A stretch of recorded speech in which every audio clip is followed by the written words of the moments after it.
CID లెక్క ప్రకారమే దాదాపుగా 32 లక్షల మంది బాధిత కుటుంబాలు అన్నారు. మామూలుగా రియాలిటీలోకి వచ్చి చూస్తే దాదాపుగా 40 లక్షల పైచిలుకు కుటుంబాలుగానే ఉన్నట్టుగా వార్తలు వస్తూ ఉన్నాయి. సిఐడి లెక్కల ప్రకారమే దాదాపుగా 6,850 కోట్ల రూపాయలు డిపాజిట్దారులు, వడ్డీలు కూడా కలుపుకుంటే మరో 3,150 కోట్లు, అంతా కలిపితే దాదాపుగా 10,000 కోట్ల రూపాయలు అని చెప్పి సిఐడి వాళ్ళ లెక్కలే చెప్తా ఉన్నాయి. వాస్తవంగా చూస్తే ఇంకా ఎక్కువ కూడా లెక్కలు తేలే పరిస్థితి కనిపిస్తూ ఉంది.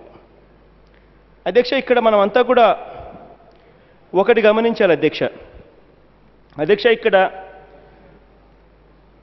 ఈ ప్రభుత్వం ఏం చేస్తూ ఉంది, ఇప్పుడేం చేస్తూ ఉన్నదని ఒకసారి మనం గమనించాలి.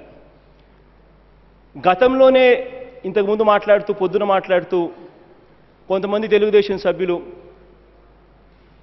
రాజశేఖర రెడ్డి గారి హయాంలోనే ఇది ఎక్కువగా పెరిగింది అని రకరకాల పిచ్చి ఆరోపణలు చేశారు. అధ్యక్ష, ఇక్కడ నిజంగా అసలు టాపిక్ ఏంది, మనం మాట్లాడేది ఏమిటి అనేది ఆలోచన చేసుకోవాలి. అధ్యక్ష, ఇది 1998 అధ్యక్ష, 1998 మార్చి 31వ తారీఖున సెబీ రాసిన లేఖ అధ్యక్ష, పబ్లిక్ నోటీసు.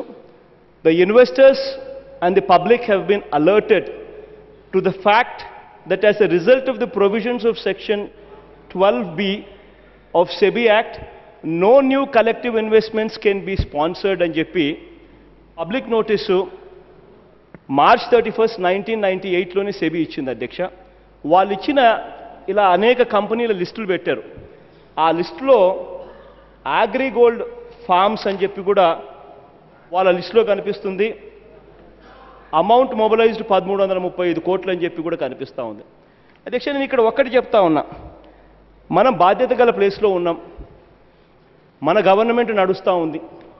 గవర్నమెంట్ నడుస్తూ ఉన్నప్పుడు మనం బాధితులకు న్యాయం చేస్తూ ఉన్నామా, ఎంక్వైరీలు సరిగ్గా జరుగుతూ ఉన్నాయా అన్నది మనం గమనించాల్సిన అవసరం ఉంది అధ్యక్ష.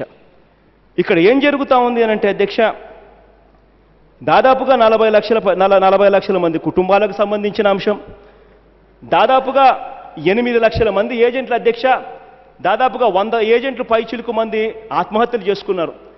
ఏజెంట్లు ఊళ్ళల్లో ఉండే పరిస్థితి కూడా లేదు. ఏజెంట్లను అయితే ఊర్లు విడిచిపెట్టి పరిగెత్తాల్సిన పరిస్థితి వస్తూ ఉంది. నిజంగా బతకడమే కష్టంగా ఉన్నట్టుగా ఉంది ఏజెంట్ల పరిస్థితి. అధ్యక్ష, ఈ రకంగా పరిస్థితి జరుగుతూ ఉన్నప్పుడు ఇదే చంద్రబాబు నాయుడు గారు ఎన్నికలకు ముందు వస్తున్నా మీకోసం అని చెప్పి పేరుతో పాదయాత్ర చేశాడు.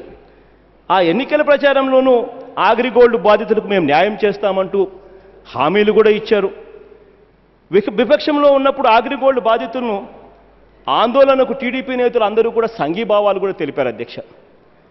మళ్ళీ అధ్యక్ష, మరి ఇవాళ పరిస్థితి ఒకసారి గమనిస్తే చంద్రబాబు నాయుడు గారు అధికారంలోకి వచ్చిన తర్వాత ఏ రకంగా ఎంక్వైరీలు జరుగుతూ ఉన్నాయని ఒక్కసారి గమనిస్తే నిజంగా బాధాకరమైన అంశం అధ్యక్ష. కారణం, ఇవాళ చంద్రబాబు నాయుడు గారు దోషులను శిక్షించాల్సింది పోయి దోషులను కాపాడే కార్యక్రమం జరుగుతూ ఉంది ఇక్కడ అధ్యక్ష. ఇక్కడ ఒక్కసారి గమనించాలి అధ్యక్ష, మొట్టమొదటగా అగ్రిగోల్డ్కు సంబంధించి దాదాపుగా అధ్యక్ష ఇక్కడ ఒక విషయం చెప్పాలి అధ్యక్ష. ఒకసారి శారదా స్కామ్ అని చెప్పి వెస్ట్ బెంగాల్లో ఒక స్కామ్ జరుగుతూ ఉంది. ఇటువంటిదే ఇంచుమించుగా ఆ శారదా స్కామ్ 2,460 కోట్ల రూపాయల స్కామే. అటువంటి శారదా స్కామ్ వెస్ట్ బెంగాల్లో 2,460 కోట్ల రూపాయల స్కాములకే సిబిఐ చేత ఎంక్వైరీ జరుగుతూ ఉంది.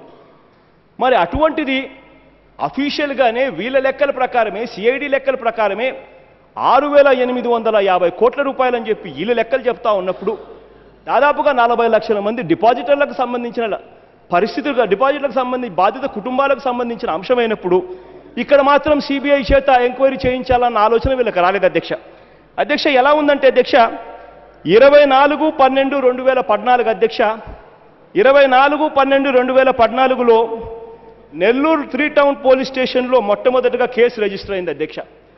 24/12/2014లో మొట్టమొదటిగా కేసు రిజిస్టర్ అవుతూనే ఇక ఈ వ్యవహారం ఖచ్చితంగా కోర్టుకు పోతుంది, కోర్టు ఖచ్చితంగా సిబిఐ చేత ఎంక్వైరీ చేయించమని చెప్పి గట్టిగా చెబుతుంది అని చెప్పి వెంటనే చంద్రబాబు నాయుడు గారు ప్రభుత్వం ఏం చేసిందో తెలుసా అధ్యక్ష?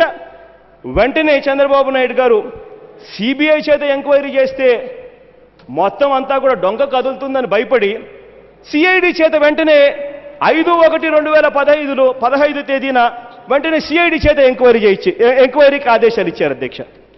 అధ్యక్ష, ఆ సిఐడి చేత ఎంక్వైరీకి ఇచ్చిన తర్వాత అన్న కనీసం ఆ సిఐడి చేత ఇచ్చిన ఎంక్వైరీ అన్న సరిగ్గా జరుగుతా ఉందా అని అంటే అధ్యక్ష, ఇక్కడ చంద్రబాబు నాయుడు గారు చేస్తున్న ఒత్తిడి సిఐడి మీద ఎంతగా ఒత్తిడి తీసుకొస్తున్నారంటే ఆ ఒత్తిడి ఫలితంగా అధ్యక్ష అగ్రిగోల్డ్ యాజమాన్యాన్ని అరెస్టు చేయాల్సిన అవసరం లేదు అని సాక్షాత్తు సిఐడి అధికారులే పలు సందర్భాలలో